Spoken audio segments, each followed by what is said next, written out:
I get started. Welcome, everybody. I'm David Veenstra. I'm a professor at the Choice Institute at the University of Washington, and welcome to our MS HEOR Fellowship Information session.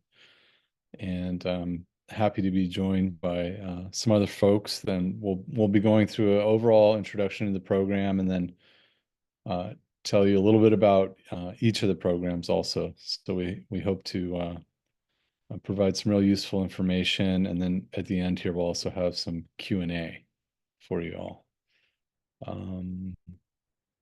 Yeah, and questions to the chat box would be great. And so we'll be able to come back to those if something comes up as we're moving through. So I think most of you know what HEOR is about. And it's a very exciting and promising field. And we kind of do cool stuff that no one else gets to do. It's the way I think of it, where we combine all these different components around healthcare technologies, mostly drugs and biologics, just get a better understanding of their economic value. Next slide. And you can see, FDA approval is really kind of a key benchmark for any new technology, any new drug or biologic. But these days, payers and now Medicare, et cetera, are looking for more than that. That's what we do in this field. Go ahead to the next. And there's a lot of things that go into this, into health economics and outcomes research. We look at economic value, doing cost effectiveness type studies. We also try to understand the burden of diseases to patients and to healthcare systems.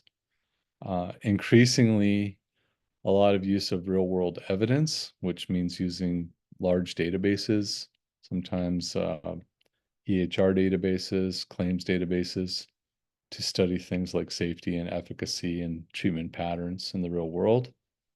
And also patient-centered outcomes, focusing on how do patients view treatments, how do they view certain diseases, what's their quality of life, et cetera. So you can see it's complex, and it's a fun area to work because you get all kinds of different people: clinicians, pharmacists, physicians, nurses, economists, mathematicians, psychologists. They do a lot of the patient-centered work, data scientists with the real world evidence, et cetera. So very multidisciplinary. And the post-PharmD, mostly post-PharmD MS HEOR fellowship programs have been around for a long time. I did one myself 25 plus years ago. And pharmacists do really well in this field, as well as other folks coming in with some kind of healthcare background. And so we've had great success with these programs. Next slide. So I'll give an overview of the fellowship programs. I can't remember, Tori, do I take these slides? Yeah. Great, thanks.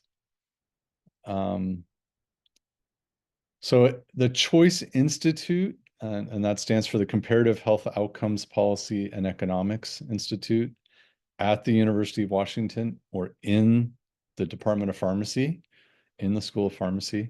And our institute, we're not our own department, but we're kind of our own program within the department. And you can see that we've got three core things that we do: research, training, and service. And I'll just let you can read that for yourselves. And the MS fellowship programs are housed within the Choice Institute. Okay, next slide. And these are some of the folks that help lead the fellowship programs. Myself, Asla Bansal, we've been working with the Genentech fellowship program recently. Sean Sullivan has worked with a variety of fellowship programs over the last 30 years. Josh Carlson, Ryan Hansen, who's now our interim chair, Naomi Kreff, and Q Lee are all involved in helping to run these fellowship programs, and are the primary mentor at the University of Washington in running these fellowship programs. Go ahead, next slide. You can see we have a really great long history. We've trained 57 fellows, and that's since 2007. So that's not even including me back in 1997, believe it or not. So there's even more. And there's been many abstracts and posters or podiums presented, and lots of publications have come out of this. Next slide. Just so you have a sense, there's different fellowship programs across the country that they can be structured a little bit different. The key thing for our program, the main thing is that it involves an MS degree. And so it's 1 year at the University of Washington, getting training and things like biostatistics, epidemiology, economics, outcomes research. Try to finish up that MS thesis during that first year. And typically, students, not always, but most often, will use a claims database to do some database analyses for their thesis. And usually attend the ISPOR conference and present some of their work. And then in the second year, you're all trained up, and you get to do all kinds of, you use all the skills you've developed, get to do all kinds of cool stuff on site with the industry partner for your second year, and getting exposure to a lot of these different areas, medical affairs, market access, regulatory affairs, clinical development. And I think that's what's unique, is getting that industry experience, seeing how all these folks from all these different teams, what it is they're looking for, and how HEOR intersects with what they're doing. I think that, yeah, our fellows, we just have a great track record. Our fellows have gone on to really strong careers in industry. So we're very proud of that. The fellowship benefits, you do get paid. Health insurance is included. Relocation assistance is included with, I think, most, if not all, the fellowships for the second year when you move from Seattle to your industry site. Also, some travel support to go to meetings, and tuition's also covered for the MS. Next slide. Yeah, so these are all the different companies and locations. You can see AbbVie has a few different options, and we've got a few on the East Coast, others on the West Coast. And I think these are all the fellowships that we're currently pretty certain will be moving forward. Things are a little bit in flux right now because on the industry side, folks are finalizing their budgets and things like that. But we think this is our final list here. What else can I say here? Some more details get covered. We'll go through each of these programs.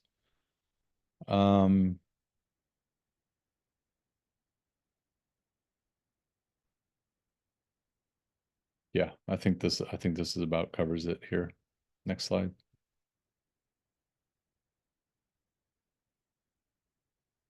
Tori, you can go ahead to the next slide.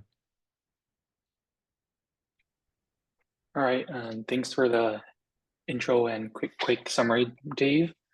Hi everyone, my name is Richard Ta and I'm a second year fellow.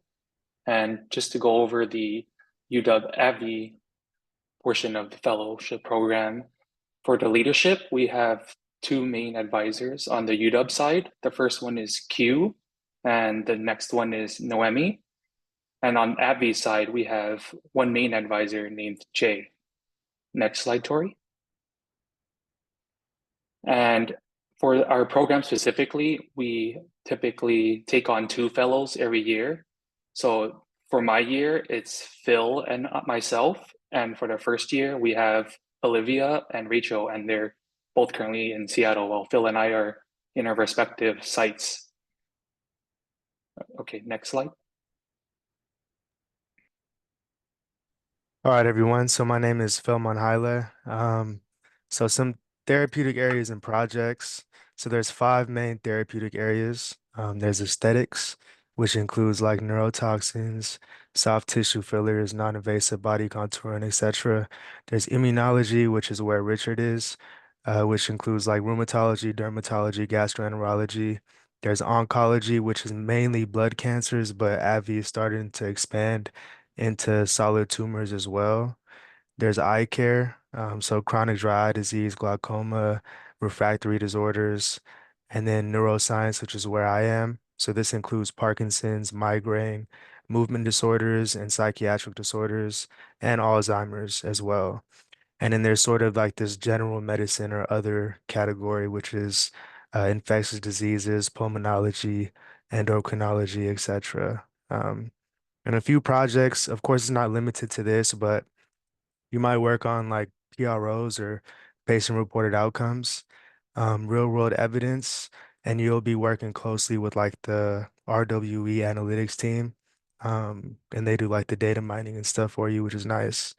There's economic modeling, budget impacts, Markovs, and then finally like indirect treatment comparisons. Again, this is not like a fully exhaustive list, but these are some of the projects that you might be working on. And I'll pass it over to Mr. Jake Earl for Bayer. Thanks, Philmon. So my name's Jake Earl, and I'll be presenting on the Bayer side of the fellowship. So first off, with mentorship from the UW side, and the primary person that you'll be interacting most of your first year with is Ryan Hansen. Nothing but great things to say about any of the UW faculty. Obviously, they're all awesome. And you will have some interaction with the Bayer side as well. More in your second year, you'll be more focused on them. You'll kind of transition over. And that's with Jen Cameron and then Neil. Next slide, please. Bayer only has one fellow that they bring on each year. So as I mentioned, I am the second year fellow, and then Jean is the first year fellow in Seattle. And I guess I should say that I'm based in New Jersey, as you guys saw, but therapeutic areas right now in Bayer, we have cardiorenal, oncology, women's health, thrombosis, and then kind of early pipeline, we have some things coming up in neurology and rare diseases. So projects, I really wanted to touch on the things that I have done when I started at the University of Washington, and Bayer just as a company itself right now is going through a transition. So they have this dynamic shared ownership. So they really want you to be involved in whatever you really enjoy. So when I started, I decided I kind of wanted to go into the heart failure space, which was lucky for me because now coming into this space, we had a positive phase 3 trial. And so now I get this launch experience. They've just incorporated me right in with the team, and my area is very focused on cardiorenal. So I'm looking into the real world evidence, what can support that phase 3 trial. I'm looking at the studies that we're doing, coming up with new studies, kind of helping the team think of new strategies, and then really talking within the company to develop cross alignment, right? If you're going to do a study in HEOR, you need to talk to market access. You need to talk to medical. You need to make sure that this study is worthwhile. And then a part of this study, I'm also meeting with vendors, talking about the data that they have, what their data has, and how it could benefit our study, and then looking at project monitoring. So I'm also helping the team examine, obviously, all the projects that are going on right now, making sure those are all getting done. And then just like all the other fellowships, obviously, calculators, economic models, if you're not developing those, then you're reviewing the ones that you're receiving and making sure that they're done correctly. Next slide. Hi, everyone. I'm Emma. I'm one of the second year Genentech fellows, and Alexandra is my co-fellow. Similar to the other fellowships, Genentech has a similar format that I will briefly go over. In your first year, you'll have the opportunity to be mentored by choice faculty Dave Beanstra and Asa Bonsall. And in your second year, you will be paired with a Genentech mentor. So Elmore and Sophia, who are pictured here, are the next year's Genentech mentors. So next year, there will be a new mentor. And Jennifer Whiteley, who's pictured in the lower left-hand corner, she acts as a liaison between Genentech and the University of Washington. And she heads the neuroscience, and she heads a certain neuroscience and rare disease. Sometimes we call this Omni, and she helps pairs mentors with fellows. Next slide, please. So these are the current fellows at the choice right now. Nissen and Divya, they got started in Seattle this summer. And then Alexandra and myself were based in South San Francisco at the Genentech offices. Note, next year we will only be recruiting one fellow. Next slide, please. Hi, as Emma mentioned, I'm Alexandra. I'm Emma's co-fellow, and here's a list of some therapeutic areas that Genentech is in. You can see it varies quite widely from oncology, neuroscience, ophthalmology, immunology, rare disease, and infectious disease. Where the fellow gets placed really depends on the interest of the fellow, as well as the business needs and mentor availability. So Emma has been working in oncology, particularly in breast cancer during her first and second year. I worked on multiple sclerosis during my first year in the neuroscience therapeutic area. But now my work has kind of expanded and I'm across neuroscience and respiratory diseases. And then for the projects, as many people have mentioned about the other programs, this is just a short list of possible projects that you could work on. For example, Emma has recently been working on a budget impact model, and so spending a lot of time with economic modeling, whereas I've been spending a lot of my time with strategic planning recently and helping align with different stakeholders across the business. And so Genentech is a big company, and so if there's a certain project or therapeutic area you want to be seeing, the mentors have been really great about making sure that Emma and I both get the experiences we want and make sure we get to see all types of projects. Next, I will pass it over to Jennifer.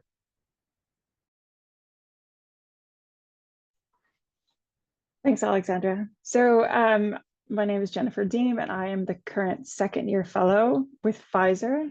And just to introduce the leadership on this program, we have the two Joshes. So we have Dr. Carlson, and we also have Dr. Roth. Dr. Carlson will lead your first year, essentially at the UW campus, and provides you a ton of evidence on putting together your thesis and also your coursework as well. For the second year, Dr. Roth comes online and starts, really being involved in your day-to-day management of your time and your projects, while also at the same time starting to check in with the first year fellow and see what's going on there. And then on top of all of that, we also have the head of our HTA Value and Evidence, which is just another way of saying HEOR, which is Elizabeth Masters. And even though she is above 6 different areas of oncology, she actually meets one-on-one with the fellows on a monthly basis. Go ahead, next slide. And so for our current fellows, so I am the current second-year fellow, and I am based here in Seattle, even though Pfizer is headquartered in New York. And Catherine Perkins is our current first-year fellow, who is just getting settled in, and they'll be starting classes this week. So although Pfizer undoubtedly has a number of therapeutic areas, you coming in as the fellow, you are mostly in oncology under Liz Masters. But within that area, there are a number of oncology areas that you can essentially find projects and subject matter that you want to work on and kind of spread yourself across different clinical indications. In addition, we also have a biosimilars group, and I've just been introduced to a supportive care group as well. And just like everyone else has said, there are so many projects that you can be involved in once you come on into your second year. And so these are some of the studies that I'm already getting involved in. So I'm leading a couple of literature reviews, and then I'm just learning about PROs for some of our clinical trial design. We have real world evidence projects, and we also have, Pfizer has a real world evidence team who you can actually meet with, and they can go through your study with you and your study design. Economic modeling, BIMs, cost effectiveness, healthcare resource utilization, those are all readily available and are done very regularly. There's also product launch, AMCP dossiers coming up on DP3s, and integrated evidence plan or value and evidence statements that you can work on as well, which are large compilations of all of these different studies put together in a very comprehensive document. And you meet a lot of cross-functional teams in putting those pieces together. I think I will pass it now on to the Sanofi leadership. Hi, everyone. My name is Kevin, and I am the first year fellow with Sanofi. Sean on the left here is the mentor on the UW side, while Kyle in the middle is the head of the global HEVA team of specialty care, or health economics and value assessment. And on the right, Ron is the head of the US HEOR team for the general medicines unit. So since this is a newly created program, there is no second year fellow yet, but we are very excited to have this partnership move forward, and we'll be recruiting for one fellow this year. Next slide, please. So Sanofi's specialty care has 5 main therapeutic areas. It's immunology, neurology, oncology, rare disease, and rare blood disorders. They also have a general medicines unit, which focuses on cardiovascular disease and diabetes, as well as the vaccines unit, but you will most likely be focusing on one of the five TAs that are listed for specialty care. The types of projects on the right that you would get a chance to work with are very similar to what all the other fellows had mentioned already. So you can see them on the slide there. One thing I would say that may be unique about this program is that because it is newly created, there's not much structure to it. So the fellowship experience can definitely be designed to fit your personal needs and interests.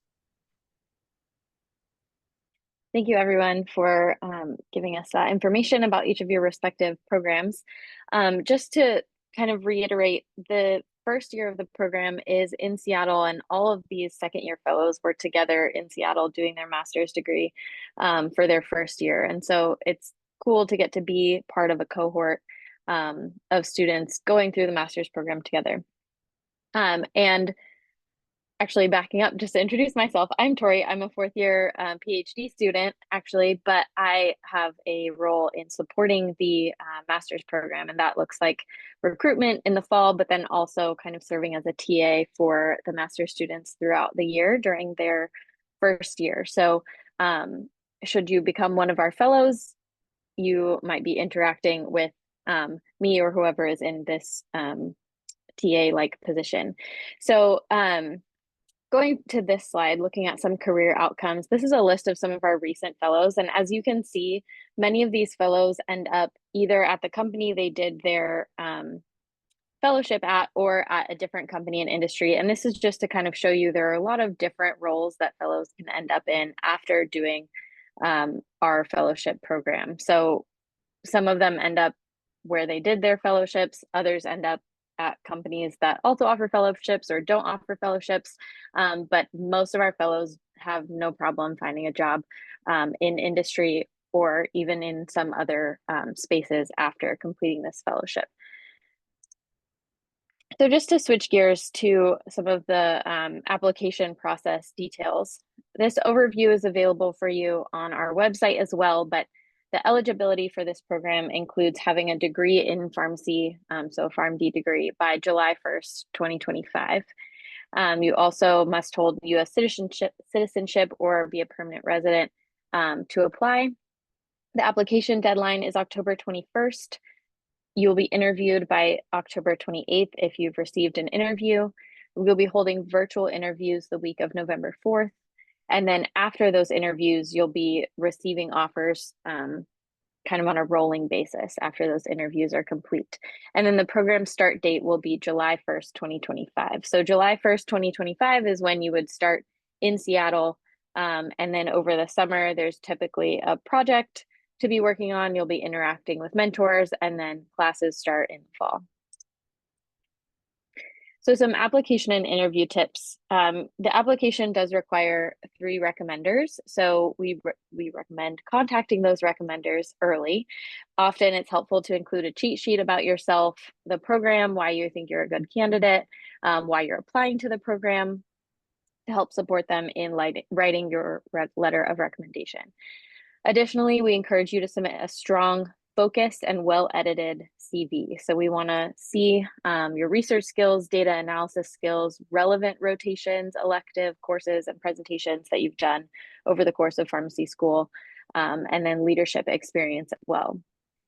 We would appreciate you highlighting any projects relevant to HEOR. And don't forget to send thank you emails to your recommenders as well as interviewers is always a good habit to be in.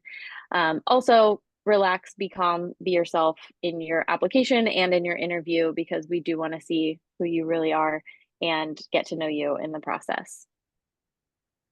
So how to apply?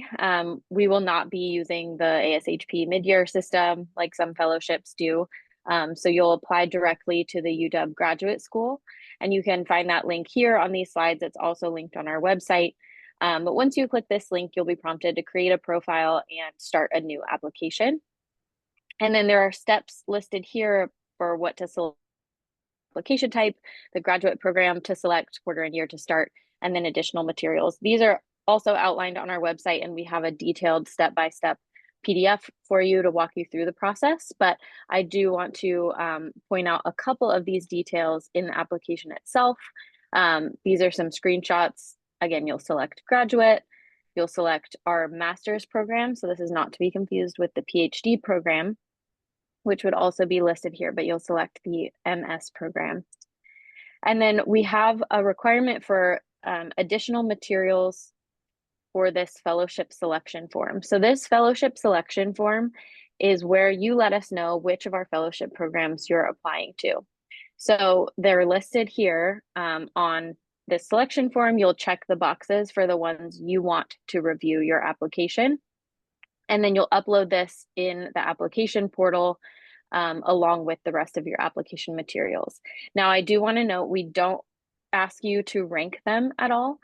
So you're not letting us know, any priorities whatsoever. You just let us know which fellowship programs you're applying to. And then each of those fellowship programs will receive your application, review your application, and potentially invite you to an interview. So whether or not you choose one or all five, each of them will be reviewing your application independently and will invite you for an interview independently of each other. Like I said, a detailed how-to document for filling out this application can be found on our main fellowship information website, as well as linked on each of the individual fellowship websites. Again, reminder, all application materials are required to be submitted by the October 21st deadline, and there is an application fee of $90. But we do want to let you know that there are fee waivers available.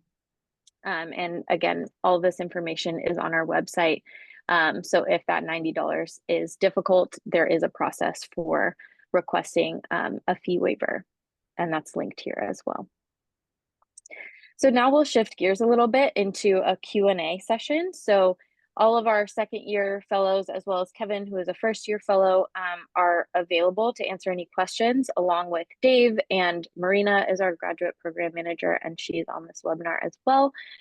So please go ahead and submit any questions you have in the chat, and we can go ahead and answer those for you. But just to get things started while we're waiting for, or is there a question already? Oh, no, I was just going to give Alexandra a chance to talk about HEOR and industry, since I accidentally covered her slides. If you wanted to add a little. Yeah, no worries. Yeah, I'm happy to talk a little bit more about it. So as most of us are coming from pharmacy, we all have great experience in knowing about safety and efficacy and how important this is to the FDA and proving that a drug is safe and effective in clinical trials. And I think HEOR's main point and the exciting part that we get to do in this fellowship and in our careers as we move forward is to help with patient access by showing the value of an intervention. And so that's what HEOR is really trying to overcome, is showing that value. I'm going to go to the next slide, Tori, a little bit. I know Dave already covered this, but just to kind of reiterate kind of the 4 pillars that come in HEOR. And so firstly, we have the economic value and affordability. And so thinking about our stakeholders with payers, often insurance companies, they want to see the long-term economic value and the short-term affordability. And so we can conduct different studies like healthcare resource utilization and costs, as well as budget impact models and cost effectiveness analysis to show that an intervention or a drug is good value for the payer's money, as well as it has short-term affordability. We can also do more epidemiological studies, looking at burden of illness and unmet needs, looking at things like incidence and prevalence in patient populations, looking at testing and treatment patterns, as well as gaps in care or investigating current limitations of existing treatments. Also, a lot of stakeholders might be interested to see how a drug performs outside of clinical trials and or how it compares to another treatment option. And so we can answer these through real world evidence. So as Dave mentioned, a lot of this can be done through looking at electronic health records or insurance claims to answer these kinds of questions. So to look at comparative effectiveness or adherence or persistence in real patients. And then kind of the final pillar to think about is the patient experience. So looking at patient-centered outcomes, and we can do survey methods to really get at patient preferences, their reported outcomes, important measure of quality of life, as well as productivity and convenience. So those are kind of the 4 things to really be thinking about, as a lot of our projects covered all 4 of these, but you get experience in all of these, definitely in your second year, and learn about all of them during your first year. We can move back to Q&A now. Thanks, Alexandra. And Thank you. Tori, did you have a kickoff question or anything like that? I did, but it looks like there are a couple of questions already being submitted. So the first question is, which of the placements during the second year of the program are remote versus on-site?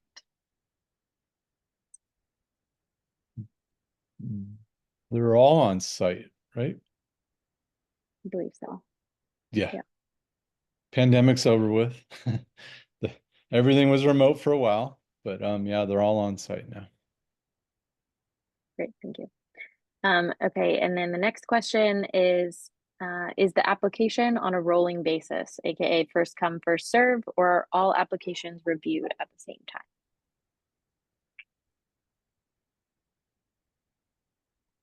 So I guess I can answer that. They are reviewed at the same time. So there's the application deadline of the 21st, and there's a week in between the application deadline and the interview notification. And over that period is when the companies and University of Washington advisors are going to be reviewing all the applications together. Yeah, so things happen very quickly once the process gets rolling. Yeah. All right. And then for the fellows, could you describe how much interaction you have with the sponsor company in your first year of the program? Any opportunity to help support projects during this first year, or is it expected that your coursework will take more priority? Who wants to take that question? I was going to say I can chime in. Each company is a little different, and I think you'll see that once you get in. Bayer personally, they meet with you monthly just to hear about what you're learning about and the projects that you're involved in there. But I do have to say they do also provide insights for what might be valuable to them. So for my thesis, I was interested in cardiorenal, right? I was interested in heart failure. So they were able to listen to my ideas and then let me know where certain gaps are that they might be interested in. But as I mentioned, they really want you focused on what you're interested in because they know you'll do better work and you'll learn from that drive.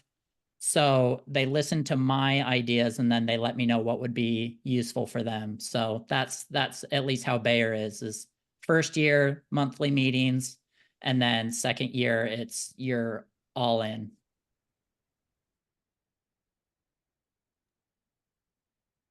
Genentech is similar to what Jake described with Bayer. My Genentech mentor really helped with the therapeutic area, acting as an expert in that area. So for example, my thesis was on breast, and while the choice mentors were more helping me with my thesis and the technical aspect, my mentor at Genentech was really helping me catch up to speed on the disease area in which I was doing my thesis on. I don't know if Alexandra, you want to add anything from the Genentech side? No, I agree with you, Emma. Our mentors mainly acted as therapeutic area experts and would provide their clinical kind of lens into how to think about our thesis of, have you thought about this factor that's particularly important for multiple sclerosis, for my example, but they really wanted us to focus on our learning and understood that it was mainly an academic year, and had us fully jump in to really doing company work when we started here in July. I guess I could go next. So I would have to say that the Pfizer Fellowship differs here from the other programs just a little bit in that our office is local. So you will get access to our local campus, and you can attend whenever there are group offsite meetings. And there's one coming up shortly, depending on kind of your subject matter expertise. And then also, you know, if it fits with your course of study to go to that. And then also I would say that the Pfizer mentors actually met with me weekly, as well as the UW mentor meeting with me weekly. So I had one-on-ones with either of them. And then I also had a group meeting as well. And definitely as you're getting closer to finishing up your thesis, those meetings might increase even more and become more productive.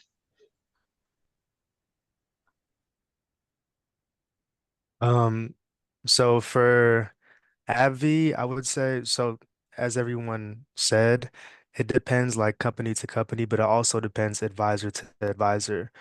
And I say that because me and Richard had pretty different experiences.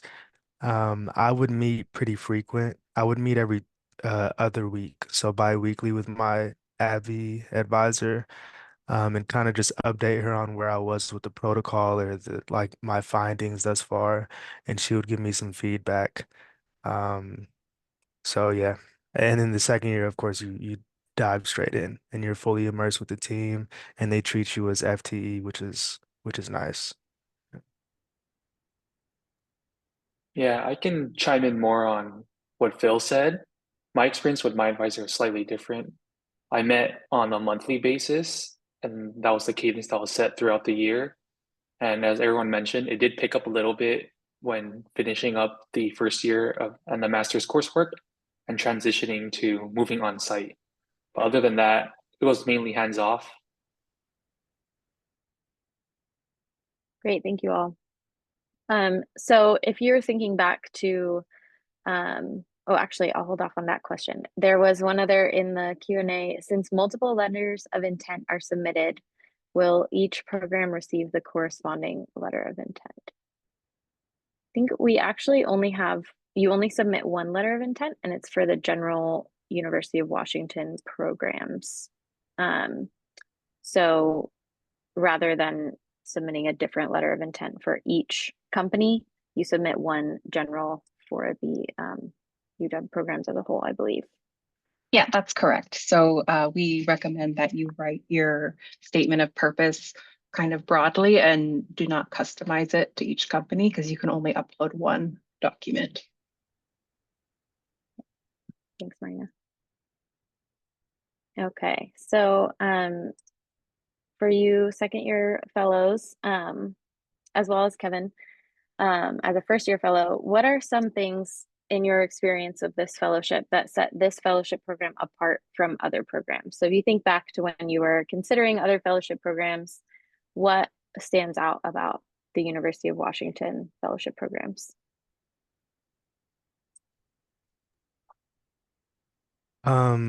So I can answer that. So I would say first and foremost, probably the most obvious answer is the education, like the caliber of education that we get in this program. I think HEOR is pretty niche and it's like a whole new language. So I think that full year of just like understanding what HEOR is pretty necessary. And understanding like epidemiology and biostats, of course, and different methods and advanced modeling. I think that's really what like sets this program apart because I'm sure like the other fellows we speak about it too, but like going straight into our second year, we kind of understand what's going on, at least from like a scientific perspective. We understand the studies, we understand the methods, and it's more so just understanding like corporate that we have to learn pretty much. But I'd say the education really sets this program apart.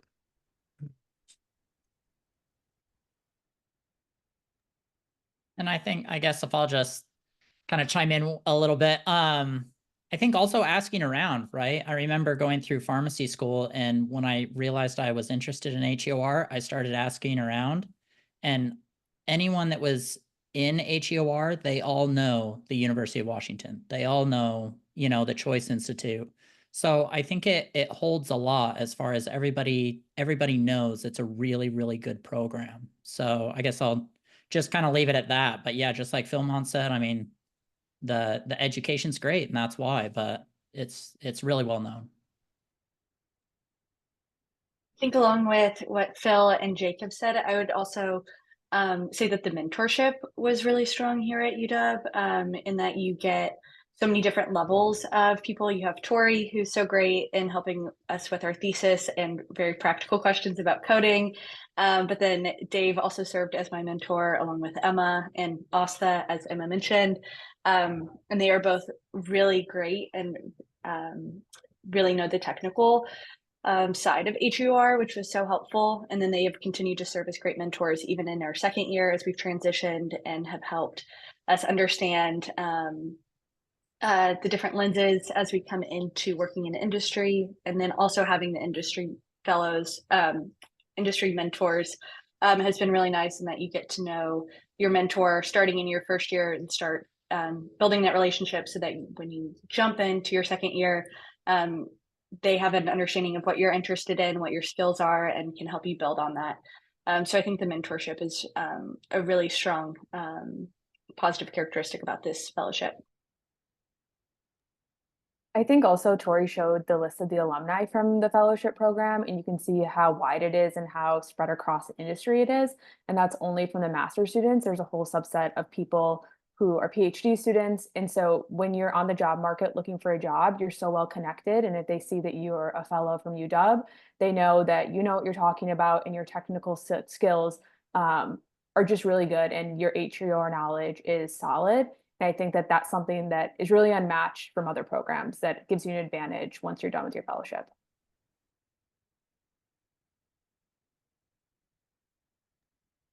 Yeah, I can chime in. Aside from the academic rigor and how well this fellowship prepared me and all the other fellows for the second year, one thing I really liked about the program was that it's in the West Coast, and I really wanted the opportunity to live in another city on the West Coast, and Seattle was just another great option. Personally, the weather is a lot better than the Midwest or East Coast, in my opinion.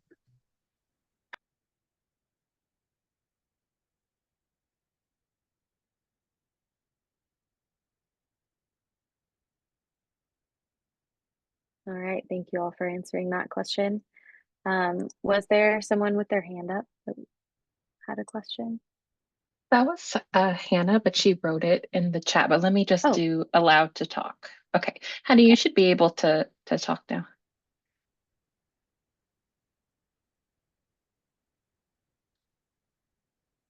I don't know if that worked.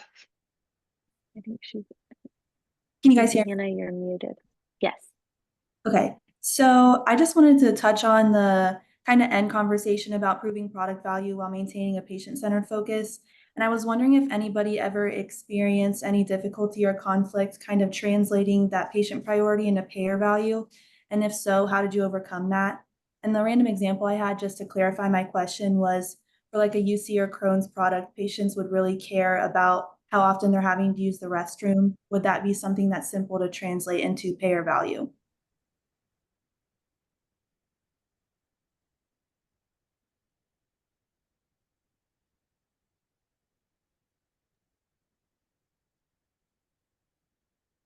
Interesting question. Any of you fellows, have you run into that during your fellowship thus far? I think that's anything similar. Yeah. I was just going to say, I haven't ran into anything similar, but I think that the idea behind your question is something that as a health economist, you're constantly thinking about. And I think that that's what makes the job exciting, right? Is you have problems that patients you have things that patients care about, right? Kind of that hurdle of the access. And it's your job as a health economist to figure out how you can overcome that hurdle. And I think that that is something that in your second year as a young health economist, you really lean on your mentors from not only UW, but also from your sponsoring industry side to try to understand. Dave is my mentor, and we still meet in the second year monthly. And these are some of the things that we talk about are, things that we're currently working on at the company and what are the current issues. So while I don't have an exact example of that, I can say that I think that that is what makes the job at the end of the day exciting and keeps us all wanting to stay in the career. Yeah. I just say that sample because I think the traditional methods we've used in the field for maybe the past 20 plus years, it's harder to capture that kind of thing and translate that in a straightforward way to value that payers might pay attention to. So there's new tools and techniques and kind of more dimensions to value that people have been focusing on more recently and using more newer techniques, patient preference studies, things like that to try to highlight those things that are important to patients and trying to help payers better understand why those are important. And you could do everything from some kind of like willingness to pay study to maybe trying to understand what something like that, how that might impact a patient's adherence or treatment patterns and things like that. So I think Emma said it right. It's in this field, and all these fellows, they all know now, they're all seeing it. It's not just, oh, here, plug this in and turn the crank. It's always like, well, wait a minute, this is hard. We got to figure this out. There's something tricky here. And that is kind of what the field is about. And that's what what these fellowship programs are all about. To add to that, I had to think for a second to think of, I know I had recently seen or heard an example similar to this, currently working at Genentech of one of their main products is in ophthalmology is an eye injection.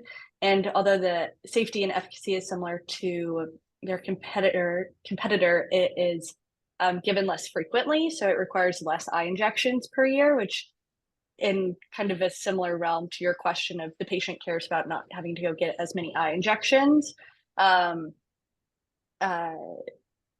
But it's a more expensive product compared to maybe some of the competitors that are given monthly instead of every 6 months or whatever the timing is. I don't specifically work in ophthalmology, so I'm not sure of the exact timing. But I think in Genentech and within the ophthalmology team, they've had to really think about what is the value of our product and what is it bringing to patients and how to frame that for payers. So this requires a big team of cross-functional stakeholders who all come together to really think about it. And so I know one of the things they think about is the adherence and persistence, which is important to payers. They care that a patient is going to actually take the treatment because it does improve their long-term outcomes. And so that's like one way of framing this kind of question of what really matters to patients and then how to find a middle ground of what also matters to payers. But as Dave and Emma both said, this is a big question that a bunch of people all tackle together with the health economists at these companies, and is a major challenge that we all have to kind of have discussions over. But great question, Hannah. Yeah, thank you, Hannah, for that question. So another one from the Q&A box. Coming in as a new fellow into the program, how steep was the learning curve in the program? I can probably start off with this since I'm newly in this program as a first-year fellow. I think the program really helps ease you in. So over the summer, it is a little bit more relaxed. We do start with a boot camp where we learn how to use this database called MarketScan, as well as a brief overview of some coding techniques, including SAS, SQL, and R. And it's led by Tori, who's wonderful.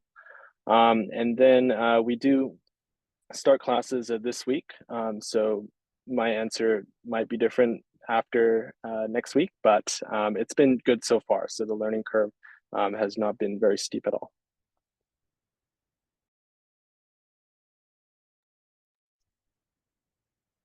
Wait till classes get going. No. I was gonna say, any second years want to chime in? Sure, I'll chime in there. Yeah, like definitely as I mean, the faculty are amazing. And once your coursework gets in there and you're building these models and you're, managing all these little details within the models and things get a little difficult, there is not a single faculty member that you can't go to and get some help. And they each have different strengths, and you'll figure out what those strengths are, but they are a very accessible set of faculty that will definitely reduce that activation energy learning curve that you might have to deal with.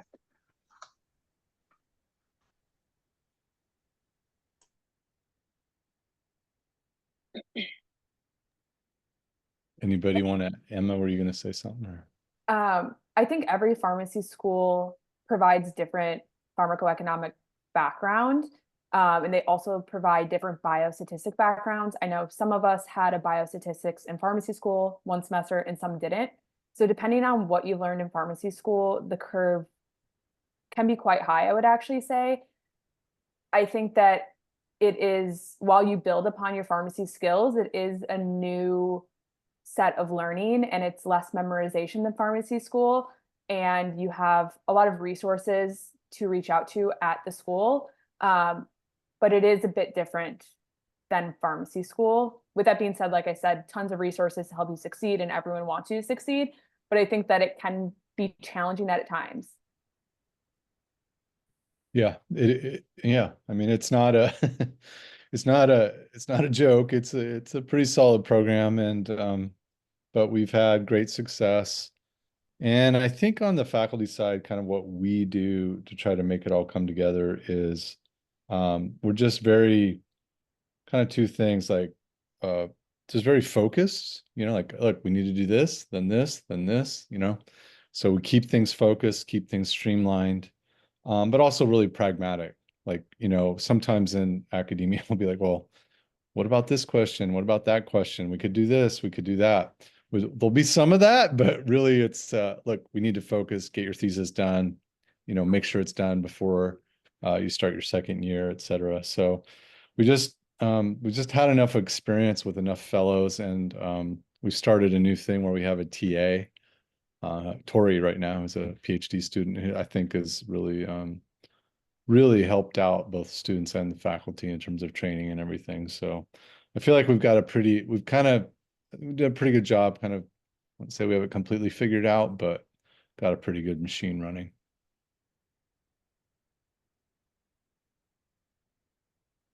All right, so another question for the fellows. What have you enjoyed about your time and what has made you successful over the past year or two?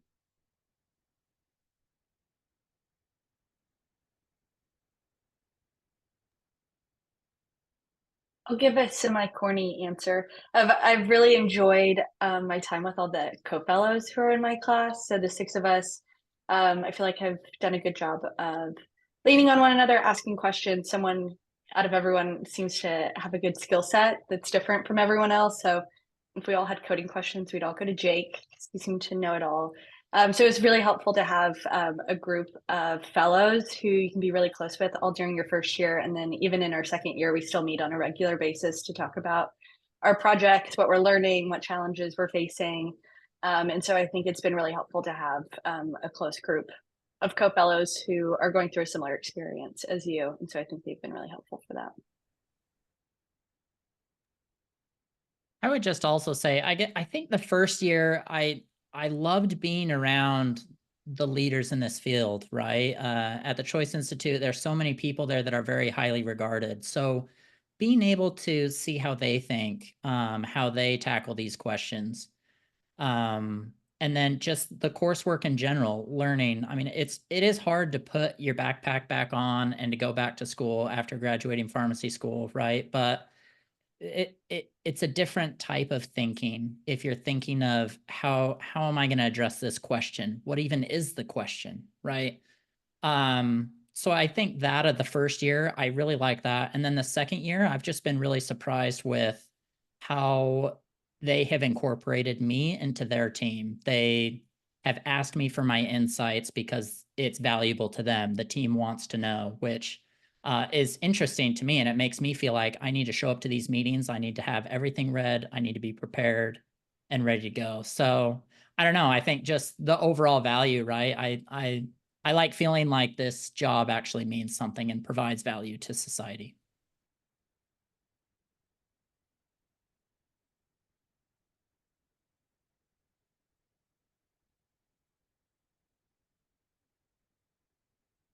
All right. I'm just going to move the slide to the next one with our contact information, but we'll continue to answer questions.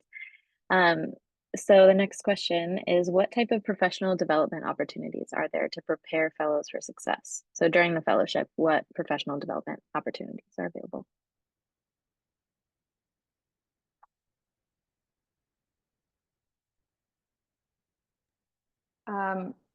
In the first year, I can talk about the first year if someone wants to touch maybe on the second, but you get the opportunity to present a poster at the corporate advisory board meeting pretty early on in the fellowship, which I think gives you a great opportunity learning how to speak to other people in the industry and present.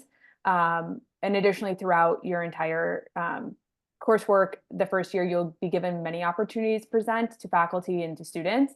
And I think that that is something that can help with professional development. You also have the opportunity to join ISPOR and get involved in that. I know Jennifer was on the board, the student board there. I don't know if anyone else wants to add stuff about the first year.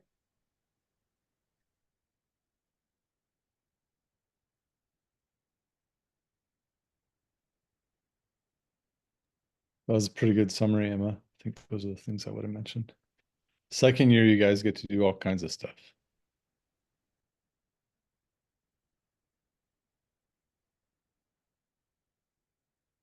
All right, so then thinking about the application process and people thinking about whether they would like to apply or not, what do you think makes someone a successful candidate for this program?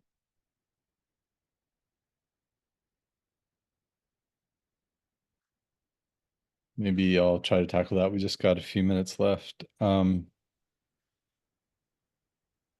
We're looking, in general, these fellowships and at the University of Washington, we're looking for folks that really kind of have that ability to have good critical thinking, tackle hard problems with some pretty good quantitative skills, and then really importantly, have good written and verbal communication.